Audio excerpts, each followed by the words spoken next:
तो hello dear, आप लोग को स्वागत करता हूं। जैसा कि जानना चाहिए कि बिहार में बहुत बड़ी बहाली जो है आप लोग को स्टाफ नर्स के लिए जो है निकल रखा है, ठीक है ना। तो हम कंटिन्यू जो है आपको 11,389 पदों में आपको एक पद आपको मिले, इसके लिए मैं कंटिन्यू जो है क्लास करा रहा हूं, ठीक है। तो आप लोग पढ़े समझे और सुबह में जो है आपके मॉर्निंग में डेली वीडियो डल जाता है, तो उम्मीद करता हूँ कि आप लोग देखेंगे, ठीक है। मॉर्निंग में थ्योरी का क्लास जो है आपके डेली मॉर्निंग में चलते हैं, तो आप इसको देखने का प्रयास करेंगे, ठीक है। चलिए, सबसे महत्वपूर्ण बातें हैं, मैं आपको लगातार थ्योरी का वीडियो करा रहा हूँ।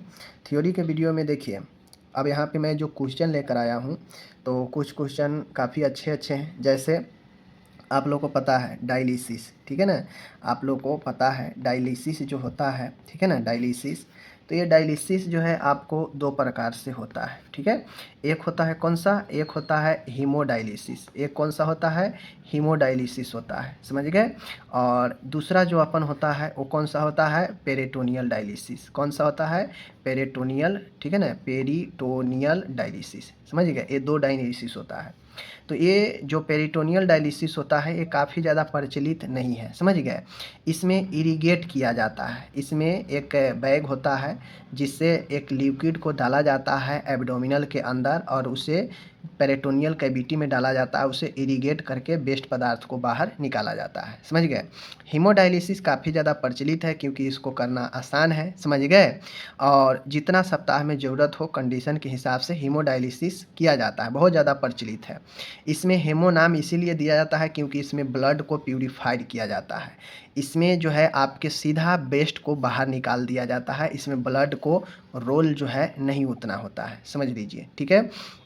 तो अब आपको एक चीज़ समझना पड़ेगा कि आपसे एग्ज़ाम में पूछता है कि अपन जो हीमोडायलिसिस होता है, ठीक है ना, ये जो आपका हीमोडायलिसिस होता है, हीमोडायलिसिस जो आपका होता है हीमोडायलिसिस, यह हीमोडायलिसिस जो होता है, ये हीमोडायलिसिस का जो है जटिलता, कॉम्प्लिकेशन आपसे पूछेगा, ठीक है।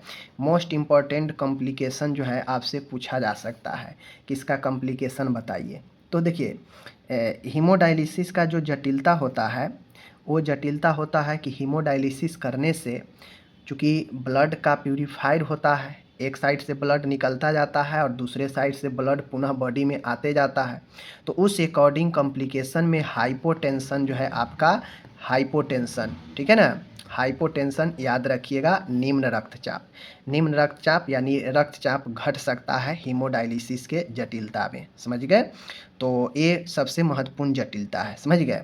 नेक्स्ट कुछ चीज़ें हम लोग यहाँ पे समझते हैं, जैसे लंबर पंक्चर करने में जो एलपी होता है अपना, एलपी जिसे हम लोग फुल फॉर्म लंबर, ठीक है ना, लंबर पंक्चर बोलते हैं, ठीक है ना, लंबर पंक्चर जो है हम इसे बोलते हैं, ठीक है, लंबर पंक्चर। तो ये जो लंबर पंक्चर अपना होता है, लंबर पंक्चर में जो पोजीशन मरीज को दिया जाता है कौन सा पोजीशन होता है, ये काफ़ी इंपॉर्टेंट क्वेश्चन पोजीशन पूछेगा कि लंबर पंक्चर में मरीज को कौन सा पोजीशन जो है दिया जाता है, समझ गए। तो बेसिकली लंबर पंक्चर में जो पोजीशन दिया जाता है, जो पोजीशन अपना मरीज को दिया जाता है, वो पोजीशन बेसिकली जो होता है वह आपका सुपाइन पोजीशन होता है। कौन सा पोजीशन होगा, सुपाइन पोजीशन, इसको याद रखना है, समझ गए। लंबर पंक्चर में होता क्या है, तो लंबर पंक्चर में होता यह है कि सब अर्केनोइड स्पेस होता है, ठीक है ना, सब ऑर्कोनोइड, ठीक है, सब ऑर्केनोइड स्पेस होता है। यहीं से जो है CSF तरल को निकाला जाता है इंजेक्शन के माध्यम से, समझ लीजिए। ये सब अर्केनोइड स्पेस से आपसे क्वेश्चन पूछेगा, एलपी किस रीजन में किया जाता है, सब अर्केनोइड रीजन में, क्या करने के लिए, CSF तरल को निकालने के लिए, ठीक है, समझ गए। चलिए, CSF तरल क्यों निकाला जाता है, तो CSF तरल निकालने का रीजन होता है डायग्नोसिस के लिए, ठीक है, किसी बीमारी के उपचार के लिए, समझ गए, या CSF के जो है क्वांटिटी को चेक करने के लिए, इन सब चीज़ों के लिए जो है आपको CSF निकाला जाता है। बात समझ रहे हैं। चलिए, ये हो गया आपका। अब LP के बारे में आप लोग समझ गए कि LP किस पोजीशन में दिया जाता है, तो LP सुपाइन पोजीशन में दिया जाता है, समझ गए आप लोग। चलिए आगे बढ़ते हैं। आगे क्वेश्चन आपसे पूछेगा, क्वेश्चन देखिए, एक क्वेश्चन होता है, सबसे पहले समझिए एमनेसिया, एमनेसिया, एमनेसिया होता है, एक होता है एनोरेक्सिया, एनोरेक्सिया, ठीक है। और एक होता है सोमनाबुलिज्म, सोमनाबुलिज्म, ठीक है। तीनों टर्म समझिए। एमनेसिया जो होता है ये मेमोरी लॉस को बोलते हैं, ठीक है, मेमोरी लॉस। मेमोरी जब लॉस होता है तो हम इसे बोलते हैं एमनेसिया, एमनेसिया, ठीक है। एनोरेक्सिया का मतलब देखिए, ए का मतलब होता है अब्सेंस, ए का मतलब होगा अब्सेंस।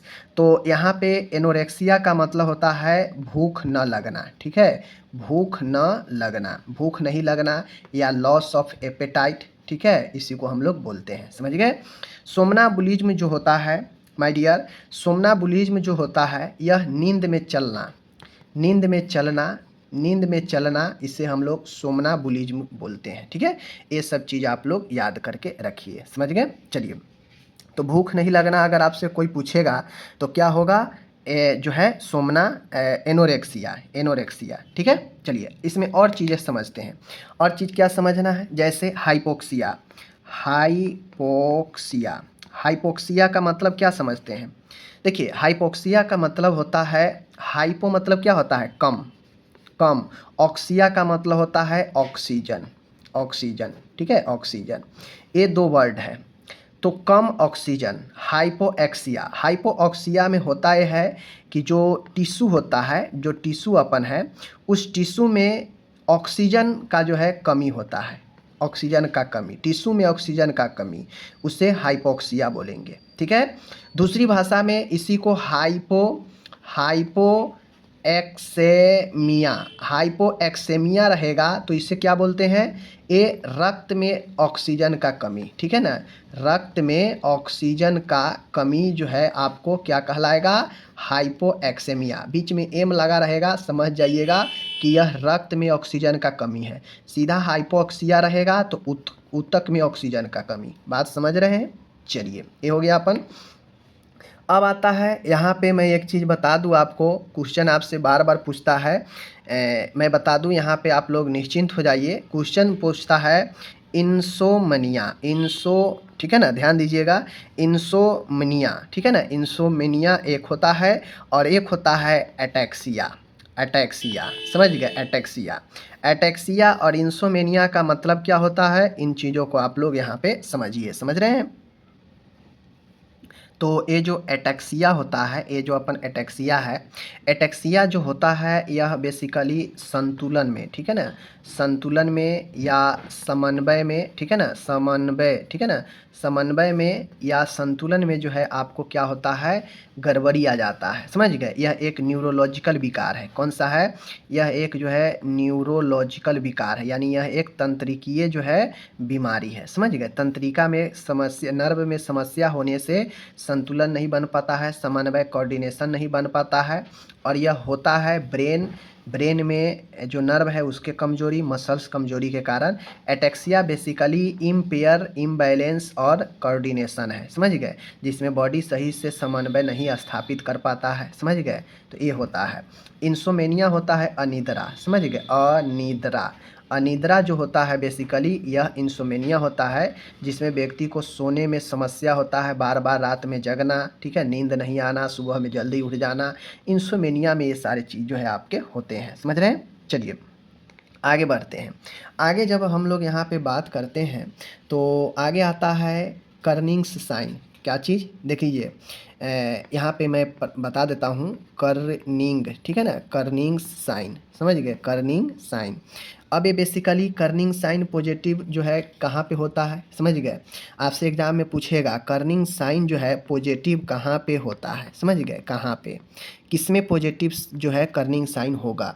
देखिए कर्निंग साइन जो पॉजिटिव होता है यह मेनिंजाइटिस में, कहाँ पे, मेनिंजाइटिस, मेनिंजाइटिस, मेनिंजाइटिस क्या है, ब्रेन में हमारा जो है लेयर होता है मेनिंजिस, मेनिंजिस के इन्फ्लामेशन, ठीक है ना, इन्फ्लामेशन, मेनिंजिस के इन्फ्लामेशन को मेनिंजाइटिस कहते हैं, और यह मेनिंजाइटिस में पॉजिटिव साइन दिखता है कर्निंग्स, ठीक है, कर्निंग्स, बात को समझ गए। चलिए आगे हम लोग बढ़े। चलिए अब यहाँ पे जो है हम लोग आते हैं, आपको मैं पढ़ा भी दिया हूँ कि जैसे मैं बता दूँ कि कोई सर्जिकल उपकरण है, ठीक है, कोई अपन जो है सर्जिकल, कोई अपन जो है कोई यहाँ पे देखिए सर्जिकल उपकरण है, ठीक है ना, सर्जिकल जो है इक्विपमेंट है, सर्जिकल इक्विपमेंट है, समझ गए। अब ये सर्जिकल इक्विपमेंट है, इसे हमको स्टरलाइज करना है। क्या करना है? स्टरलाइज करना है। तो स्टरलाइज जो करने के लिए सबसे पहले स्टरीलाइजेशन जो होता है, स्टरीलाइजेशन करने के लिए सबसे अच्छा जो होगा, सबसे उपयुक्त तकनीक होगा, वह कौन होगा? तो स्टरलाइजेशन में जो ऑटोक्लेव होता है, समझ लीजिए यहाँ पे जो ऑटोक्लेव होता है, ऑटोक्लेव जो है सबसे उपयुक्त होता है, समझ गए। ऑटोक्लेव सबसे उपयुक्त होता है सर्जिकल उपकरण को स्टरलाइज करने के लिए, समझ गए। सबसे पहले तो आप एक चीज़ समझ लीजिए, एक होता है डिसइंफेक्ट, ठीक है ना, एक अपन क्या होगा, डिसइंफेक्ट पहला, और दूसरा होगा अपना स्टरीलाइजेशन।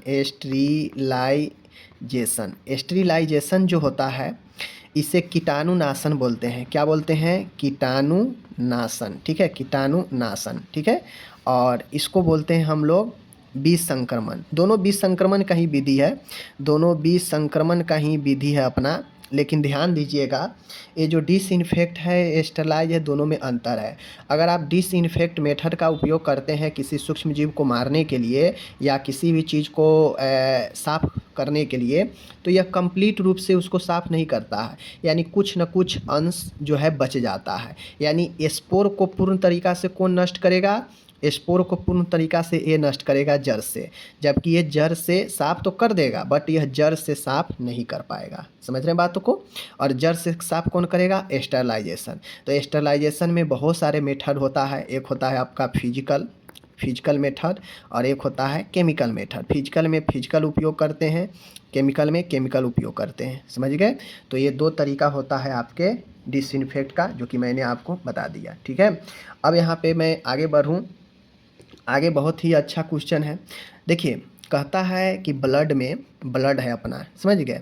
ब्लड में हम जानते हैं क्या है, ऑक्सीजन भी है।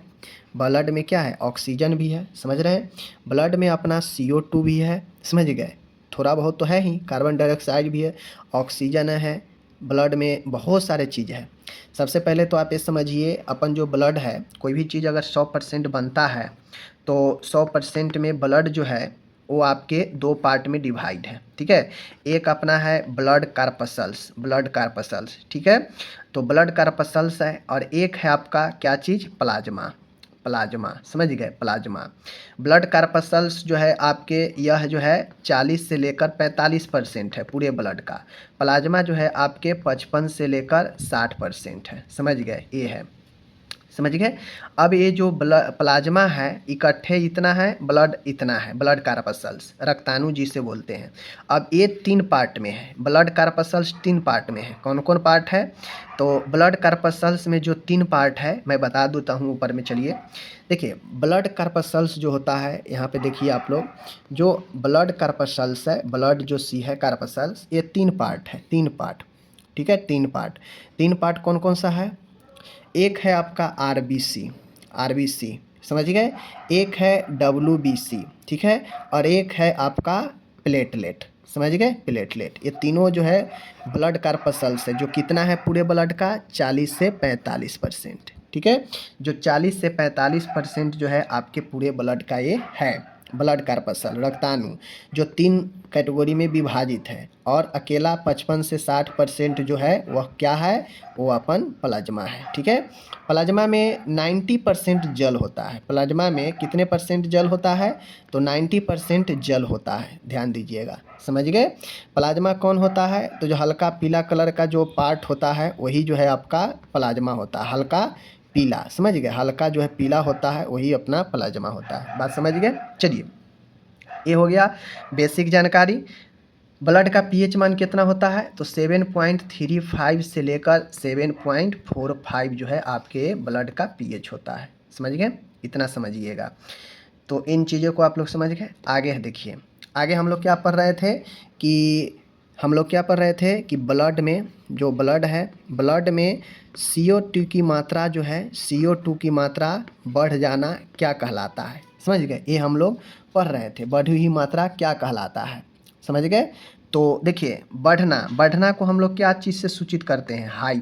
हाइपर, हाइपर मतलब बढ़ना, और इसी में कैपनिया जोड़ दीजिएगा, इसी में कैपनिया जोड़ दीजिएगा, तो यही हाइपर कैपनिया होता है, CO2 का बढ़ना ब्लड में। समझ गए, हाइपर कैपनिया, समझ गए चीज़ को। चलिए ये हो गया। अब यहाँ पे हम लोग आगे बढ़ते हैं। आगे है रक्त का समान पीएच जो होना चाहिए, वो तो मैंने बता ही दिया, रक्त के बारे में बता दिया। रक्त संपूर्ण बॉडी का कितना होता है, 7%, ठीक है, 7%। अगर कोई व्यक्ति का शारीरिक भार, अगर मैं बता दूं यहाँ पे आप लोग को, अगर किसी का शरीर का भार अगर 60 है, ठीक है, 60 है, तो 60 का आप जो है 7% निकालिए, तो 60, ठीक है, इंटू में 7%, क्या चीज़, इंटू में 7%। आप इसको काट दीजिए, 6 सते 42 भागा में 10, कितना हो जाएगा, 4.2, यानी उस व्यक्ति में 4.2 kg ब्लड जो है उसके बॉडी में होगा। समझ गए, ऐसे जो है हम लोग निकालते हैं, ठीक है। आगे बढ़ते हैं।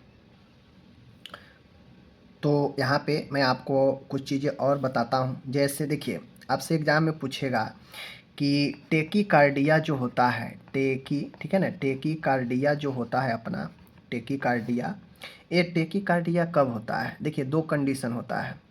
कार्डिया रहेगा, समझ जाइएगा हृदय की बात कर रहा है, समझ गए। पिनिया रहेगा, पिनिया रहेगा तो समझ जाइएगा श्वसन की बात है, समझ रहे हैं। टेकीकार्डिया का मतलब होता है कि जब श्वसन दर, जब पल्स रेट 100 से अधिक हो जाए, 100 से प्लस हो जाएगा तो ये टेकीकार्डिया होगा, ठीक है। इसी के ठीक उल्टा में आइएगा तो होता है ब्रेडीकार्डिया, ठीक है, ब्रेडीकार्डिया। ब्रेडीकार्डिया में क्या होता है माय डियर, ब्रेडीकार्डिया में होता यह है कि इसमें जो है 60 से कम हो जाता है, समझ गए। हृदय की जो धड़कन है 60 से कम हो जाता है, ब्रेडीकार्डिया होता है, समझ गए बातों को। तो ये हो गया। ये पिनिया लगा रहेगा तो ये श्वसन की बात करेगा, टेकीपेनिया, श्वसन की बात, समझ गए। तो इन चीज़ों को समझ गए। तो टेकीपेनिया कब होता है, जब 10 से कम हो जाए, समझ गए, 24 से ज़्यादा हो जाए। टेकीपेनिया मतलब तीव्र श्वसन, तीव्र श्वसन। तो तीव्र श्वसन की बात कब करेंगे, टेकीपेनिया होगा तो 24, कितना, 24। और पर ब्रेडीपेनिया होगा, ब्रेडीपिनिया वाला अगर आएगा, ब्रेडीपिनिया होगा तो क्या होगा, 10 से कम हो जाएगा, समझ गए, श्वसन की कंडीशन में। बात को समझिए, ठीक है ना, चीज़ को समझ गए। चलिए एक चीज़ आपको समझना हो, हर हाल में समझना चाहिए, क्या, एक देखिए पाराप्लेजिया होता है, क्या होता है, पाराप्लेजिया, ठीक है ना, पाराप्लेजिया। पाराप्लेजिया क्या होता है, पाराप्लेजिया क्या होता है, देखिए पाराप्लेजिया जो होता है काफ़ी महत्वपूर्ण चीज़ें हैं। अगर जो लोग इन सब क्लास को अगर लूज करेंगे तो समझिए बहुत सारे जानकारी को आप लोग लूज कर रहे हैं, ठीक है ना। पाराप्लेजिया का मतलब होता है कि जैसे ये बॉडी है, समझ गए, ये बॉडी है, ठीक है, बॉडी है, इधर हाथ है और इधर जो है अपन 2 पैर है, समझ गए, पैर है। तो बॉडी के लोअर हिस्से में, पैर के निचले हिस्से में अगर पैरालिसिस मारता है, पैरालिसिस ऑफ लोअर एक्सट्रीमिटी, यानी निचले अंगों में, समझ गए ना, निचले अंगों में अगर पैरालिसिस मारता है तो उसे पाराप्लेजिया कहा जाता है, समझ गए, पाराप्लेजिया। तो इन बातों को आपको ध्यान में रखना चाहिए। चलिए मैंने आपको सारा कुछ पढ़ा दिया है, आपसे मैं एक एग्जाम्पल पूछता हूँ, एग्जाम्पल, ठीक है, आप लोग कमेंट करके बताइए, आप लोग कमेंट करके बताइए, ठीक है।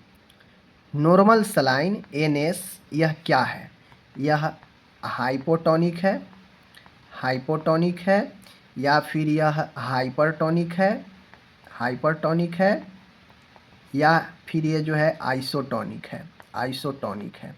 एक कमेंट करके आप लोग जो है तीनों का बताइए, ये तीनों में से ये कौन है, NS, ठीक है। चलिए आगे बढ़ते हैं। देखिए आपके कंडीशन आता है, कुछ कुछ कंडीशन है जहाँ पे मैं आपको बता दे रहा हूँ, आप लोग टेंशन में मत लीजिए, ठीक है ना।